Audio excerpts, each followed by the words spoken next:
ఓం నమో వెంకటేశాయ. శ్రీ మహాగణాధిపతయే నమః. శ్రీరామకృష్ణ గురవే నమః.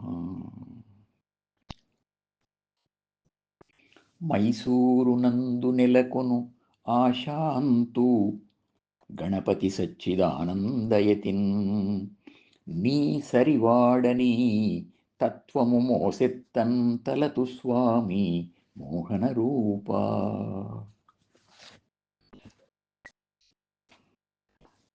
ఏకంగాను అనేకంగాను కనిపించే అద్భుత సౌందర్యమూర్తి వెంకటేశ్వర.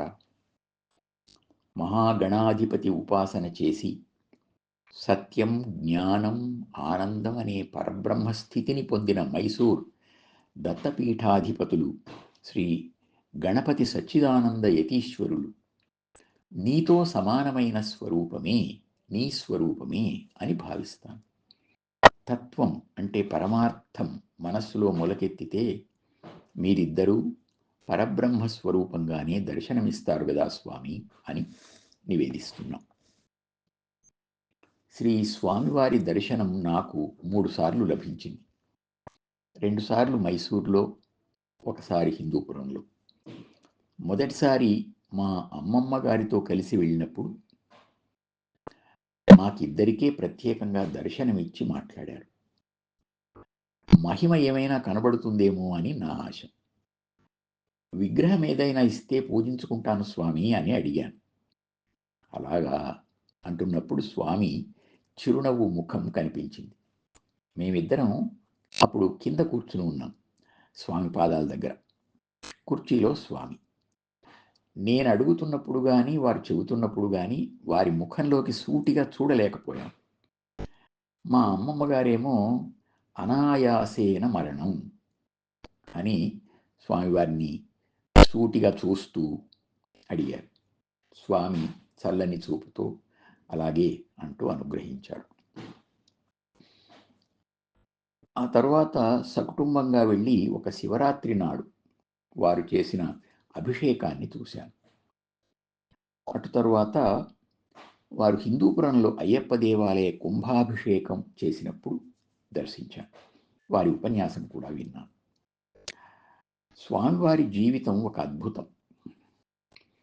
కంచి పరమాచార్యులు స్వామివారి పాదాలలో శ్రీచక్రం ఉంది అని చెప్పారట. కర్ణాటకలోని మేకదాటు అనే చిన్న గ్రామంలో 1942లో జన్మించిన స్వామీజీ ఇప్పుడు కూడా 82 ఏళ్ల వయస్సులో అనేక కార్యక్రమాల్లో పాల్గొంటూ భక్తులను ఆశీర్వదిస్తున్నారు. తండ్రి గండ్లూరు నరసింహశాస్త్రి, పండిత వైదిక పూజారి. తల్లి జయలక్ష్మమ్మ ఒక యోగిని. ఆధ్యాత్మిక మార్గంలో ఆమెనే స్వామివారికి మొదటి గురువట. మేనత్త వెంకమ్మ హఠయోగ గురువట. స్వామి తరువాత జీవనోపాధి కోసం కొంతకాలం పోస్టల్ ఉద్యోగిగా, పాఠశాల ఉపాధ్యాయుడిగా పనిచేశారట. స్వామి ప్రభావం క్రమంగా వ్యాపించటం వల్ల మైసూర్లోని కెసరే ప్రాంతంలో ఒక చిన్న ఆశ్రమం ఏర్పడడం, సత్యనారాయణ అనే పేరు సత్యానంద స్వామిగా మారడం జరిగింది. తరువాత కెసరే గణపతి స్వామి అయ్యారు. 1966లో శ్రీశైలంలో కృష్ణానదిలో పవిత్ర స్నానం చేస్తున్నప్పుడు అవధూత దత్తాత్రేయుల వారి 2వ అవతారమైన శ్రీ నరసింహ సరస్వతీ స్వామివారు సాక్షాత్కరించి సన్యాస దీక్ష ఇచ్చారట. అప్పటి నుండి గణపతి సచ్చిదానంద స్వామిగా వారు ప్రసిద్ధులయ్యారు. స్వామివారు చేస్తున్న సామాజిక సేవా కార్యక్రమాలు చాలా ఉన్నాయి.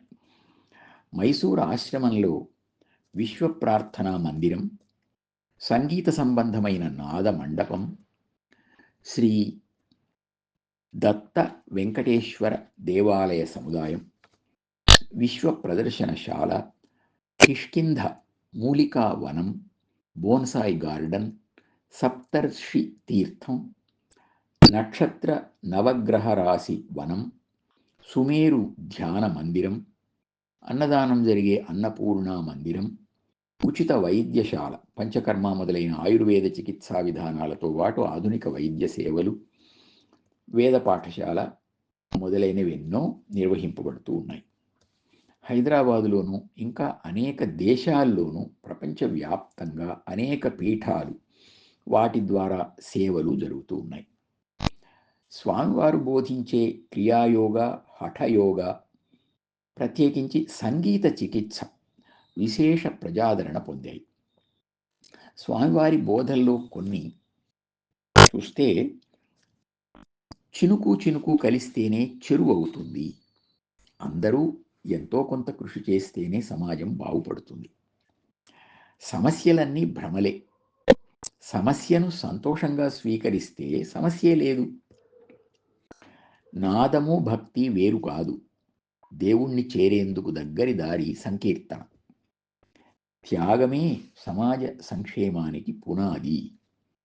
ఇలా సాగే వారి బోధలను బట్టి, వారి జీవన విధానాన్ని బట్టి, అవధూత దత్త సంప్రదాయాన్ని బట్టి, భక్తుల అనేక అనుభవాలను బట్టి స్వామి సాక్షాత్ భగవత్ స్వరూపమే అని భావిస్తూ వారి అనుగ్రహం నిరంతరం మన మీద ప్రసరించాలని ప్రార్థిద్దాం.